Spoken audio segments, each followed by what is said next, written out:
قال اللہ تعالی و تبارک فی القرآن المجید والفرقان الحمید بسم اللہ الرحمن الرحیم الا ان اولیاء اللہ لا خوف علیہم ولا هم يحزنون صدق اللہ عظیم و صدق رسول النبی و رؤوف رحیم۔ رب کعبہ اللہ عز و جل کی بارگاہ میں دعا ہے، مولا اپنے حبیب مالک دو جہاں شفیع امم محمد صلی اللہ تعالی علیہ وسلم کے صدقے ہم تمام حاضرین ناظرین کو تو دم واسطہ حق کہنے، حق سننے اور اپنے حق والے بندوں کے دامن سے وابستہ رہنے کی توفیق فرما۔ ساتھ ہی اللہ جل شانہ سے دعا ہے ہم گنہگاروں، سیاہکاروں و ہمارے والدین کو اور ہمارے قیامت تک آنے والے نسلوں کو صحیح معنی میں اہل بیت، حضور غوث العظم، حضور خواجہ غریب نواز اور تمام اولیاء اللہ سے محبت کی توفیق نصیب فرما، اور اپنے ان محبوبین کی محبتوں کا صلہ ہمیں دنیا و آخرت میں نصیب فرما۔ کہنے سے زیادہ عمل کی توفیق عطا کر اور سننے سے زیادہ عمل کرنے کی توفیق دے۔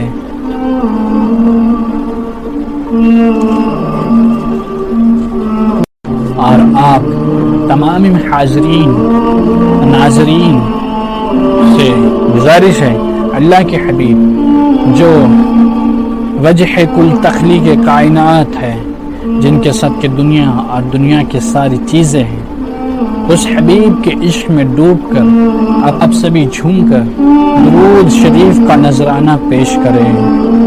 اللہم صلی علی سیدنا شفیعنا عمینا مولانا محمد علی محمد۔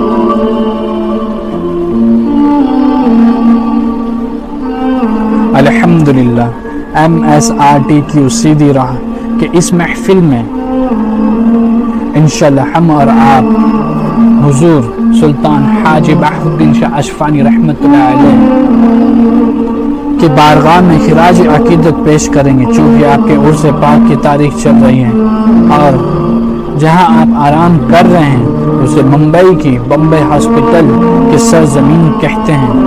آپ کا عرس پاک دھوم دھام سے منایا جا رہا ہے۔ آپ سے عقیدت و محبت رکھنے والے غلامان اولیاء اللہ آپ کی بارگاہ میں دور دراز سے خراج عقیدت پیش کرنے کے لیے حاضر ہوا کرتے ہیں۔ ہم یہیں رہ کر ان کے بارگاہ میں خراج عقیدت پیش کریں گے، اس نیت کے ساتھ کہ اللہ رب العزت ہم گنہگاروں سیاہکاروں کی اس محبت کے نذرانے کو قبول فرمائے اور قیامت کے دن ہم سب کو بھی حضور سلطان حاجی بہاء الدین شاہ اشفانی رحمۃ اللہ علیہ کے قدموں میں جگہ نصیب فرمائے۔ آپ کا مکمل اسم گرامی حضرت پیر شیخ سید سلطان حاجی بہاء الدین شاہ اشفانی ابن جمال الدین شاہ اشفانی رحمۃ اللہ علیہ۔ زیادہ تر آپ کو حضرت بہاء الدین شاہ بابا کے نام سے جانتے ہیں۔ آپ کا یہ 307 عرس چل رہا ہے یا 308۔ آپ کی وصال کا دن 21 ذی القعدہ ہے۔ آپ کو ان القاب سے جانتے ہیں: سلطان ممبئی، شان ممبئی، سرکار سیدنا بابا بہاء الدین شاہ اشفانی رحمۃ اللہ علیہ۔ آپ بہت ہی بڑے ویپاری مرچنٹ تھے۔ آپ سمندر کے کنارے اب ویپار کرتے تھے۔ زیادہ تر آپ سے جو بھی ملنے آتا تو زیادہ تر آپ وہیں پہ موجود ہوا کرتے تھے۔ آپ ساتھ ہی ساتھ میں ٹریولنگ سفر بھی کرتے اور دین اسلام کا پیغام بھی عام کرتے تھے، اور ساتھ ہی ساتھ میں خدمت خلق بھی کرتے۔ آپ کی زندگی اللہ اس کے رسول کی رضا والے کاموں میں ہی گزری، تقوی و پرہیزگاری میں ہی گزری۔ جہاں پہ آپ ابھی آرام فرما ہیں وہ علاقہ بمبئی ہاسپٹل کے سامنے اور انکم ٹیکس آفس کے جسٹ پیچھے ہی ہے۔ وہاں کے لوگوں نے سوچا یہ آپ کی مزار پاک کو توڑا جائے، پر وہ ایسا کر نہ سکے۔ یہ آپ کی سب سے بڑی کرامت ہے، اور دیگر کرامت بھی سننے میں ملتا ہے۔ ڈاکٹرز بمبئی ہاسپٹل کے جب کوئی علاج نہیں ہو پاتا تو وہ آپ کے بارگاہ میں حاضر ہوتے اور آپ سے دعا کرتے ہیں، آپ کے وسیلے سے دعا کرتے ہیں، اور اللہ رب العزت اسے قبول کر لیتا۔ اور ایسے ہی دیگر بزنس مینس آپ کے بارگاہ میں آتے اور یہی عرض کرتے اپنی پریشانی، اور پریشانی کا حل دعا وہ قبول ہو جاتی۔ ایسے ہی بہت سارے مسئلے مسائل کے لوگ آتے، زندگی کے لوگ آتے، آپ سے فیضیاب ہوتے، اور ایک چیز دیکھنے کو ملتی ہے، وہاں دنیا بھر کے لوگ آتے ہیں، کوئی بھی دھرم کا لوگ آتا ہے، وہاں پارشیلٹی نہیں ہوتی۔ آپ نے کبھی کسی کے ساتھ پارشیلٹی نہیں کیا، آپ نے نوازتے ہی گئے۔ یہ آپ کی بڑی کرامت ہے۔ آپ کی زندگی اللہ اس کے رسول کی رضا والے کاموں میں ہی گزری۔ زیادہ تر آپ تقوی پرہیزگاری ہی اختیار کر کے رکھیں، اور تب جا کے آپ کو یہ ولایت کا مقام ملا۔ جس کلام پاک کی آیت کی تلاوت کرنے کا شرف میں نے حاصل کیا ہے، اس کا مفہوم یوں ہے، اللہ اس آیت میں اولیاء اللہ کی شان کے ساتھ آئیڈینٹی، پہچان بھی بتایا ہے۔ الرحمن الرحیم، الا ان اولیاء اللہ لا خوف علیہم ولا هم یحزنون۔ خبردار، بے شک میرے دوستوں، میرے ولیوں کو نہ کسی کا خوف ہے، نہ کسی چیز کا غم ہے۔ اب اس آیت میں اللہ نے اللہ کہا ہے۔ اللہ کا معنی کیا ہے؟ اللہ کیوں کہا گیا ہے؟ تو میرے عزیزوں، پیارے بھائیوں، اللہ سے مراد خبردار ہو جاؤ، بیدار ہو جاؤ، اٹینشن ہو جاؤ۔ وارننگ دے رہا ہے اللہ کہ جو میرے دوست ہوتے ہیں، ولی ہے، ان کو نہ خوف ہوتا ہے نہ ہی غم۔ ایک غور و فکر کی بات ہے، ادھر اللہ رب العزت نے نماز کے حکم کے لیے اللہ نہیں کہا، نہ ہی روزے کے حکم دینے میں اللہ کا لفظ استعمال کیا۔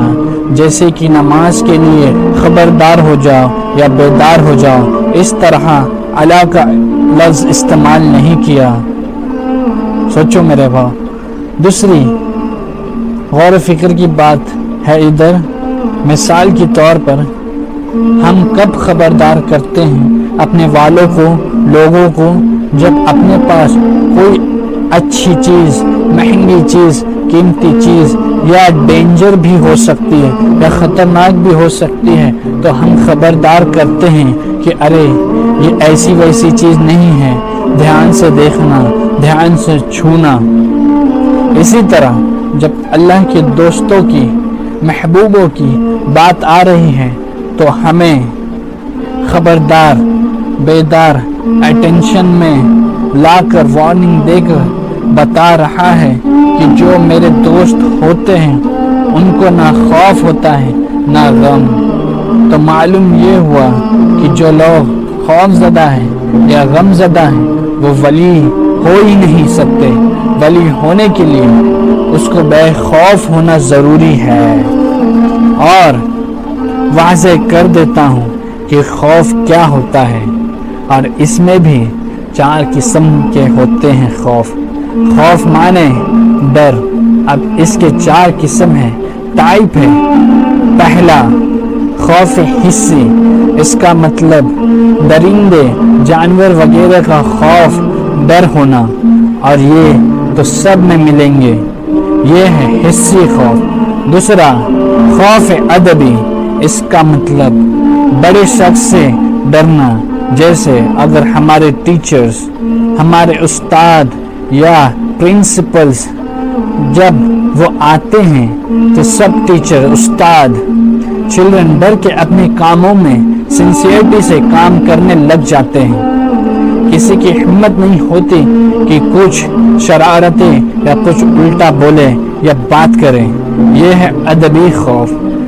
تیسرا خوف حب، اس کا مطلب محبت سے ڈرنا، جیسے اگر ہمارے والد ہمیں بلاتے ہیں تو ہم فوراً جاتے ہیں، وہ اس لیے کہ محبت کا ڈر ہے، تھوڑی نہ وہ ہمیں ماریں گے، چلائیں گے، پر ہم محبت سے جاتے ہیں کہ ہمارے والد ہیں۔ بیوی بلا رہی ہے تو شوہر بھاگ کے جاتا ہے، یہ محبت ہوتی۔ چوتھا خوف اصل، اس کا مطلب جھوٹ سے جو خوف پیدا ہوتا ہے نا، وہ اصلی خوف ہے۔ مثال کے طور پر ہمیں کسی سے پیسے کے معاملے میں جھوٹ بول دیا اگر اسے پتہ چل جائے گا تو خوف پیدا ہوتا ہے، ڈر پیدا ہوتا ہے، شرم سے منہ بند ہوتا ہے، ڈر سے بند رہتا ہے منہ، اس کو اصلی خوف کہتے ہیں۔ اور جو جھوٹ کو چھوڑ دے گا، ترک کر دے گا، اور بڑی شان سے تیور میں بے خوف ہو کر بولے گا، تو جو سچا ہوتا ہے وہ کبھی ڈرتا نہیں ہے۔ اور ایک بات سوچو کہ ہم سوچتے ہیں جو گناہ کیا ہے اس کا کوئی گواہ نہیں ہے، کسی نے دیکھا نہیں ہے اور کوئی موجود بھی نہیں تھا، تو یہ بات یاد رکھو، ایمان والوں کے لیے اللہ دیکھ رہا ہے تو وہ اپنے اندر جھانکے کہ میں سچ بولوں یا جھوٹ بولوں، کیونکہ اللہ تو دیکھ رہا ہے، سن رہا ہے، تو یہ جھوٹ سچ کیسے ہوگا؟ یہ ہے اصل خوف۔ تو جو سچا ہوتا ہے وہ کبھی ڈرتا نہیں ہے اور کبھی اکڑتا بھی نہیں ہے، یہ ہے اصل خوف۔ تو اللہ فرماتا ہے خبردار میرے محبوب ولی سچے ہیں، اس لیے وہ ڈرتے نہیں ہیں۔ میرا بہاؤالدین جھوٹ نہیں بولتا، اس لیے وہ سلطان حاجی بہاؤالدین شاہ اشفانی ہے۔ میرا مخدوم جھوٹ نہیں بولتا، اس لیے وہ سلطان سید مخدوم اشرف جہانگیر سمنانی ہے۔ میرا خواجہ جھوٹ نہیں بولتا، اس لیے وہ سلطان الہند خواجہ غریب نواز اجمیری ہے۔ میرا غوث جھوٹ نہیں بولتا، اس لیے وہ سلطان الاولیاء غوث العظم دستگیر بغدادی ہے۔ میرا علی جھوٹ نہیں بولتا، اس لیے وہ خلیفہ اسلام شیر خدا حیدر کرار ابو تراب ہے۔ میرا عثمان جھوٹ نہیں بولتا، اس لیے وہ خلیفہ اسلام عثمان غنی حیا کا پیکر ہے۔ میرا عمر جھوٹ نہیں بولتا، اس لیے وہ خلیفہ اسلام عمر فاروق اعظم ہے۔ میرا صدیق جھوٹ نہیں بولتا، اس لیے وہ خلیفہ اسلام صدیق اکبر ہے۔ میرا محبوب جھوٹ نہیں بولتا، اس لیے وہ رحمت للعالمین ہے، امی ہے، محبوب خدا ہے، وجہ کل تخلیق کائنات ہے، مالک کائنات ہے، امام الانبیاء ہے۔ یہ ہے لا خوف، اسے کسی کا خوف نہیں، اسے کسی کا غم بھی نہیں۔ اللہ جو لا خوف کا ذکر کر رہا ہے وہ یہ لا خوف ہے۔ جھوٹ ایسی بری چیز ہے، اسی سے سب گناہ وابستہ ہے، سب گناہ جڑتے ہیں اسی جھوٹ سے۔ جھوٹ کو چھوڑ دیں گے تو ہر گناہ سے بچتے چلے جائیں گے۔ ہر گناہ جھوٹ کے بنا ادھوری ہے۔ سوچو میرے بھائی، ہم نہ جانے زندگی میں کتنا جھوٹ ہے، ہر بات میں جھوٹ، سوچتے ہیں کہ ہم سچ بول رہے ہیں، اللہ دیکھ رہا ہے۔ جھوٹا مشرک ہے، جھوٹا کافر ہے۔ مومن کون؟ سچا۔ اللہ تعالیٰ نے فرمایا جو انسان سچا ہے وہ میرا دوست ہے۔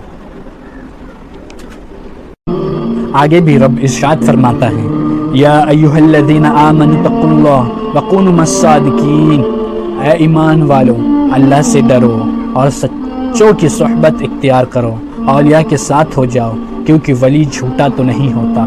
اگر کوئی جھوٹا ہے تو وہ ولی نہیں، ولی تو دور وہ مومن ہی نہیں۔ اب کچھ لوگ اعتراض کرتے ہیں اولیاء اللہ کے کہ ہم تو نہیں مانتے۔ مت مانو، یہ تو کرم کی باتیں ہیں، جسے چاہے اپنا بنا لیا، جسے چاہا در پہ بلا لیا۔ یہ ہے بڑے کرم کے فیصلے، یہ ہے بڑے نصیب کی باتیں۔ جو نہیں جانا چاہتا تو یہ نہ سوچے کہ وہ نہیں جانے۔ اللہ عز و جل نے اولیاء اللہ کو وہ طاقت دی ہے کہ وہ قلب، لوگوں کے قلب پہ طاقت، پاور رکھتے ہیں۔ وہ جسے چاہے اپنی بارگاہ میں بلا لیتے اور جسے نہیں چاہے اسے دور بھگا دیتے۔ اور آگے اللہ بیان فرما رہا ہے ولی کون ہوگا۔ الذین آمنوا وکانوا یتقون، اس کا نشان یہ ہے کہ وہ ایمان والا ہے۔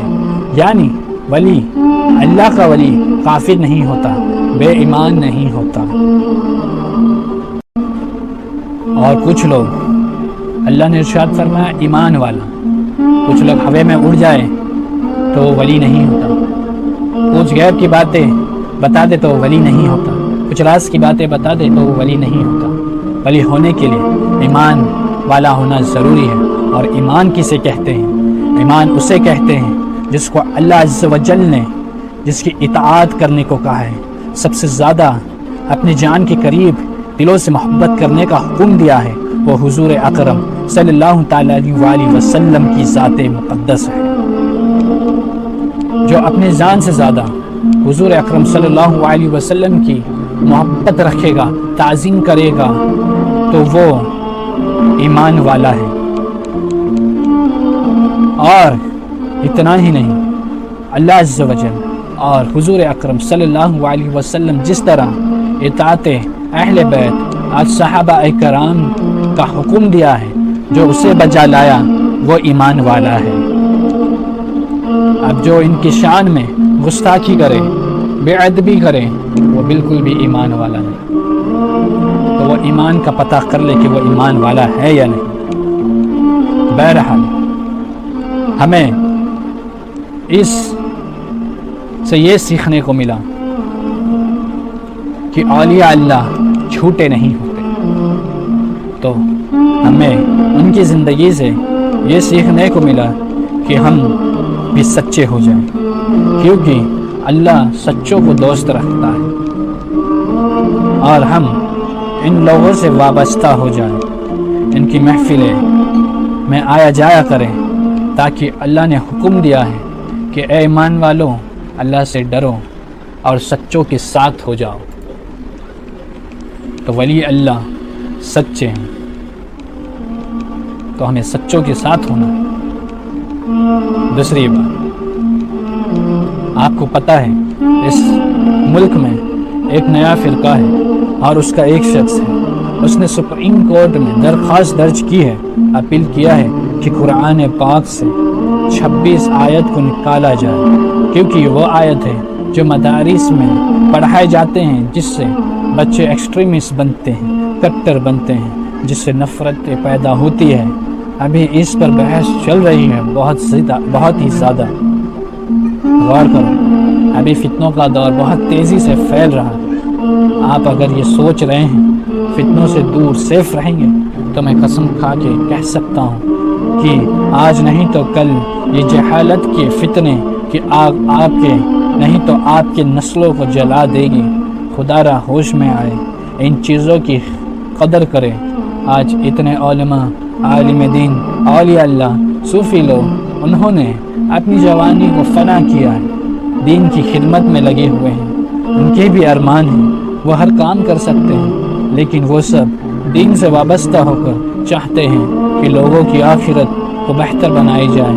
خاص کر کے نوجوان جو بھائی اور بچے جہاں کہیں بھی ہو، جو نبی سے محبت کا دعویٰ کرتے ہیں، خدا سے دعا ہے صحابہ کرام کے طرز پر ہمیں اپنی نفسانیت، خواہشات کو قربان کر کے سنت والجماعت کے عقائد اور علماء سے، حضرت سے، عالم دین سے، اولیاء اللہ سے، صوفیاء سے ملے اور ثابت کریں کہ اللہ نے اگر نعمتیں عطا کی ہے اور اس سے ہم حفظ نفس حاصل کر سکتے ہیں، لذت نفس حاصل کر سکتے ہیں، لیکن میں اللہ اور اس کے رسول کے خاطر اپنے خواہشات کو قربان کر کے آخرت کے درجات کو حاصل کروں گا، آخرت کے درجات کو بلند کروں گا۔ خدا کی قسم آپ کو کوئی نقصان نہیں ہوگا، زندگی ختم ہو جائے گی۔ اور یہ جو علماء، عالم دین، بزرگان دین ہیں، اولیاء اللہ، صوفیاء ہیں، انہوں نے اور جو یہ ادارے کے ٹرسٹی ہیں، تو اس ایریا میں ایسا ہولڈ کر کے رکھنا، پیار سے ایسے دن کے کام کو انجام دینا بہت بڑی بات ہے۔ اور ادارے اور ادھر سب کے تعاون ہے، پر اس میں ایک شخص ہمیشہ ون مین آرمی کی طرح کھڑے رہے ہیں، اور ان کو ایریا کے بہت لوگوں نے سپورٹ، پیار بھی کیا ہے۔ اگر ان کے ساتھ کوئی نہ بھی ہو تو وہ ون مین آرمی کھڑے ہوتے ہیں، اپنے رب پر، اس کے حبیب کے نام لے کر دین کی خدمت کرتے ہیں۔ ابھی آپ سوچ رہے ہوں گے کہ بہت مسکا پالش بڑائی کر رہا ہے دل خوش کرنے کے لیے۔ آپ کو جو سمجھنا ہے سمجھو، مجھے کچھ فرق نہیں پڑتا، کیونکہ جھوٹ اور فیک مفاد تو میں کر نہیں رہا ہوں۔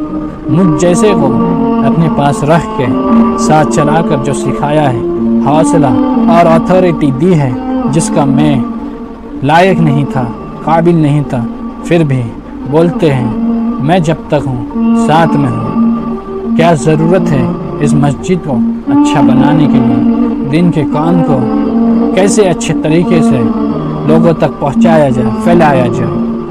لوگوں نے کیا کیا بولا ان کو مجھے، پر میں تو ٹوٹ ہی جاتا، پر وہ نہیں ٹوٹتے، وہ حوصلہ شکم نہیں ہوتے۔ اس کام میں بہت نام ملیں گے، کچھ اچھے لگیں گے اور کچھ برے لگیں گے، پر اپنا جو کام ہے اسے پورا کرنا ہے جب تک ہے۔ جو آدھی سے زیادہ زندگی ان مسجد، مدارس، خانقاہ، اولیاء اللہ، علماء پر حاضر دیتے رہے، دین کا کام کرتے رہے۔ اب یہ وقت کیسے گزر گیا ہوگا یہ آپ کو پتہ نہیں ہوگا، اور کچھ عرصے بعد انتقال ہو جائے گا۔ اللہ بھی معاف کرے اور آپ بھی معاف کرنا۔ میں بددعا نہیں دے رہا ہوں، اللہ سے دعا ہے کہ ان کا سایہ رہے یہاں بھی اور گھر والوں پہ بھی، اور لمبی عمر عطا کرے۔ بس حقیقت سے آشنا کر رہا ہوں، آپ کے انتقال کے بعد اور کوئی ہوگا جو یہ سنبھالے گا، یہ کام کرے گا، پر جو وقت انہوں نے گزار لیا کیا اس میں ان کا نقصان ہوا ہے؟ میں کہتا ہوں نہیں۔ مجھے اللہ کی رحمت سے امید ہے، بھروسہ ہے، قبر و آخرت میں اس کا انعام ملے گا۔ ایسے ہی تمام عالم دین، علماء، حضرت، خادم سنت والجماعت صحیح عقیدے کا ہے، پر ہمارا آپ کا کیا حال ہے؟ ذرا اس پر غور کریں۔ آپ میں، ہم میں کوئی بے عمل بیٹھا ہے اور اس کی زندگی زیادہ تر غلام ہے، عیاشی، نفس کی پرستی میں، دنیا کی خواہشات میں، نماز اور احکام شریعت کو چھوڑنے میں گزر گئی ہو اور اپنی زندگی دنیا کے کاموں میں ضائع کر دی، تو آپ اور ہم بتائیں ہمیں کیا کمایا، ہم نے کیا کمایا ہے؟ ہر کوئی اپنے حساب کرے تو ہمیں جو ہم نے گناہ سے مزے حاصل کیے، پیسے کے ذریعے حاصل کیے، اس کی لذت کہاں ہے؟ مجھے بتائیے اس کی لذت کہاں ہے؟ اور دنیا کی نفس کی لذت صرف لمحہ، سیکنڈ، منٹ، گھنٹے بھر کے لیے ہوتی ہے، پھر ختم ہو جایا کرتی ہے۔ لیکن ہم نے گناہ کا داغ لے کر اپنی آخرت کو داؤ پر لگا دی ہے۔ وہ داغ ایسا ہے کہ 7 سمندر کے پانی سے بھی دھویا جائے تو بھی وہ داغ نہ دھلے گا۔ اگر ہم ابھی مر جاتے ہیں تو بتاؤ ہم اور آپ، ہمارے عمل کا کیا بدلہ ملے گا؟ یہ وہ سوچ اور فکر ہے جو انسان کو لذت دیتی ہے۔ جس کے دل میں اللہ کا خوف تھوڑا سا بھی باقی ہو، وہ یہ سوچے، غور و فکر کرے کہ ہم نے کیا کرنا ہے، ہمیں کیا صلہ ملے گا ہماری عمل کا۔ سوچے میرے بھائی۔ اور ایک بات، موت کہہ کر نہیں آئے گی، وہ کچھ مخصوص محبوب بندوں کو اللہ نے عطا کی تھی کہ ملک الموت آپ کے محبوب بندوں کے بارگاہ میں اجازت لے کر آئی تھی، پر ہم ویسے نہیں، ہم ان بندوں کے بال کے برابر بھی ہیں۔ موت تو اچانک آئے گی، اور بنا توبہ کر کے مر گئے تو آپ اور میں اپنے اعمال پر غور کریں کہ جو ہم کر رہے ہیں، جو سوچتے ہیں، دیکھتے ہیں، جو سنتے ہیں، جو بولتے ہیں، جو چھوتے ہیں، جسمانی طاقت قوت کا استعمال کرتے ہیں، جدھر گھوم رہے ہیں، کس کے ساتھ گھوم رہے ہیں، کن سے مل رہے ہیں، کن کے مجلس میں ساتھ میں بیٹھ رہے ہیں، کس طرح پیسے کما رہے ہیں، کس طرح خرچ کر رہے ہیں، جن لوگوں سے صحبت اختیار کی ہوئی ہے وہ اچھے ہیں یا برے ہیں یا غلط کام کر رہے ہیں، جو صحیح کر کے بھی تکبر میں ہے، انا میں ہے۔ سوچو اگر اچانک موت آ جائے اور توبہ کا موقع نہ ملے تو کیا ہوگا؟ سوچو میرے بھائی، سوچو۔ توبہ کو کل کے بھروسے چھوڑ دیے ہیں۔ ہمیں تو پل کی خبر نہیں ہے۔ جو سانس ابھی لے رہے ہیں وہ باہر آئے گی کیا نہیں، یہ تک نہیں پتا۔ یہ جو باہر ہے وہ اندر جائے گی کیا نہیں، یہ تک نہیں پتا۔ پھر بھی ہم کدھر گم ہیں پتہ ہی نہیں۔ ہمارا تو ہر چیز کا وقت ہوتا ہے، اس میں سے موت کا وقت ہمیں نہیں معلوم۔